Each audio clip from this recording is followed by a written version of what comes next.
Good morning students, welcome back for your next class. In the last videos we have discussed regarding Planck quantum theory, and this video we will discuss the numericals further digging to that. जो पिछली videos थी उसमें हमने Planck quantum theory discuss कर रखी है. Planck quantum theory से related जो 4 numericals आपको फॉरवर्ड किए गए थे वो डिस्कस किए हैं. Now we are going to proceed with the further numericals. So the fifth numerical which we are going to discuss is calculate energy of 1 mole of photon of radiations whose frequency is 5 into 10 raised by 8 second inverse. ठीक है, आपको क्या calculate करना है? You have to calculate the energy. What you have to calculate? You have to calculate the energy of 1 mole of photon. According to Planck's quantum theory के according, we know this thing that E is equals to h nu. Planck's constant into frequency. ये general relation है. अगर हमें 1 मोल के लिए बात करनी हो, फॉर 1 मोल ऑफ फोटोन, अगर 1 मोल ऑफ फोटोन के लिए हमें एनर्जी की बात करनी हो, we know that E is equals to n naught h nu. हमने ये फॉर्मूला पढ़ा हुआ है जहां पे आपको प्लैंक्स क्वांटम थ्योरी प्रोवाइड की गई है. लास्ट में आप देखिए वहां पे एक नोट डिपिक्टेड है.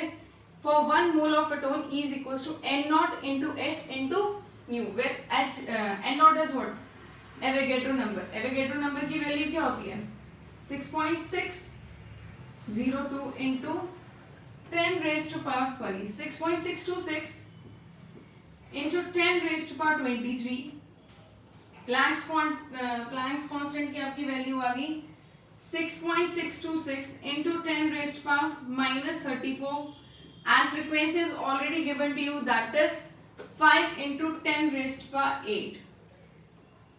What you have to do? आपने सिर्फ ये काम करना है, इन तीनों चीजों को आपने मल्टीप्लाई करना है, and you have to calculate the energy of 1 mole of photon. दोबारा डिस्कस कर लेते हैं. The question is calculate energy of 1 mole of photon. 1 mole of photon की आपको एनर्जी कैलकुलेट करनी है. उस रेडिएशंस की फ्रीक्वेंसी कितनी है? 5 into 10 raised by 8 second inverse. Planck's quantum theory के अकॉर्डिंग हमें ये बात पता है E is equals to h nu. Planck's quantum theory के according we know this thing E is equals to h nu. तो 1 मोल ऑफ फोटोन के लिए हमारे पास एनर्जी क्या था?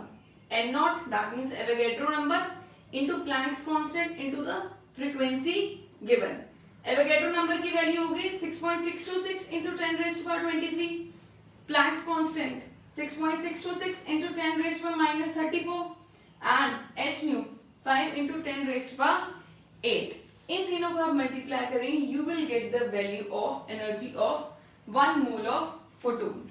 एनर्जी का यूनिट क्या होता है? जूल.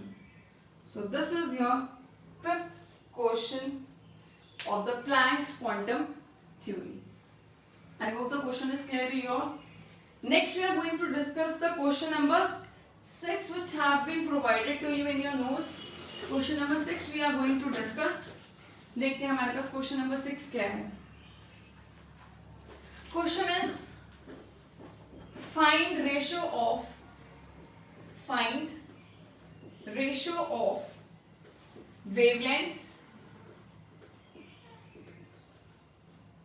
कॉरस्पॉन्डिंग टू, एक फ्रीक्वेंसी आपको दे रखी है 7.35 into 10 raised by minus into 10 raised by 14 second inverse.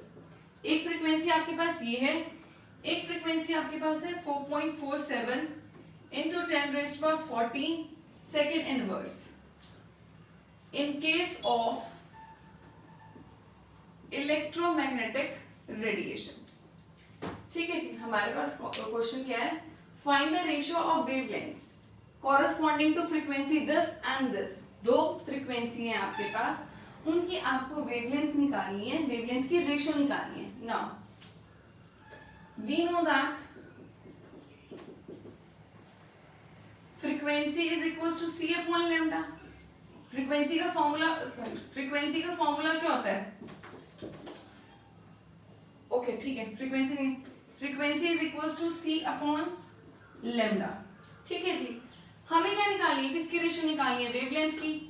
Therefore, lambda क्या हो जाएगा? c upon frequency. फ्रीक्वेंसी का फॉर्मूला क्या होता है? c upon lambda. तो लैम्डा क्या हो जाएगा? c upon frequency. दो केसेस हैं, फर्स्ट वेवलेंथ ये फर्स्ट फ्रीक्वेंसी होगी। सेकंड केस में क्या हो जाएगा, second frequency, second wavelength, c upon second frequency. चलो जी, सिर्फ आपने क्या करना है, आपको वेवलेंथ की रेशियो निकालनी है। देखिए c की वैल्यू चेंज नहीं होगी, c विल रिमेन सेम। आप इसको बेशक ऐसे पढ़, if you want to substitute the value that is your wish. हाँ जी, c अपॉन फर्स्ट फ्रीक्वेंसी कितनी है 7.35 इंटू 10⁻14, ये बन गई इक्वेशन 1। ठीक है जी, सेकंड वेवलेंथ हम कैसे निकालेंगे, c upon second frequency that is 4.47 into 10⁻14. This becomes your second equation. हमें क्या निकालनी है, we have to calculate the ratio of wavelengths. दोनों wavelength की ratio निकालनी है. That means you have to divide equation 1 by equation 2. आपको क्या करना पड़ेगा, equation 1 को equation 2 से divide करना पड़ेगा. That means lambda 1 upon lambda 2 equals to c upon 7.35 into 10⁻14. इससे डिवाइड होगा तो क्या हो जाएगा, रिवर्स हो जाएगा, 4.47 इंटू 10⁻14 बाय c. c से c cancel, lambda 1 upon lambda 2, इनको डिवाइड करोगे you will get the value 0.61. You will get the value 0.61. So this is the ratio of wavelength of these corresponding frequencies which have been given to you in the questions. Very simple questions are there. You just have to use the formula of Planck's quantum theory. चलिए, now in the ये आपके थे 5th और 6th question. In the next video we will discuss regarding the next 2 questions of the Planck's quantum theory, and the further the assignment will be provided to you people to keep practicing over the questions. Till then, thank you so much.